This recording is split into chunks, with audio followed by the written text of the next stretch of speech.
রাশিয়ার বিরুদ্ধে America, European union, UK, Japan অর্থনৈতিক নিষেধাজ্ঞা আরোপ করেছে।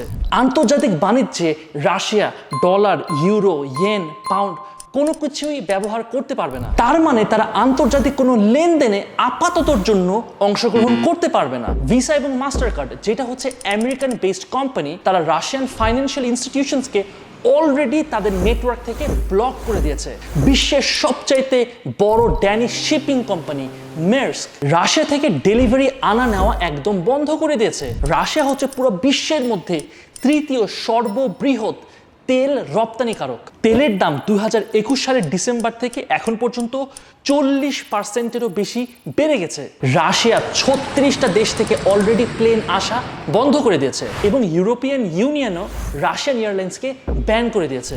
এর ফলে রাশিয়ান এয়ারলাইন্স তাদের টেরিটরিতে ঢুকতে পারবে না। এখন প্রশ্ন হচ্ছে যে রাশিয়া এবং ইউক্রেনের মাঝে যে যুদ্ধ, যে ঝামেলাটা হচ্ছে, এটা বাংলাদেশের অর্থনীতির উপরে কতটুকু প্রভাব ফেলবে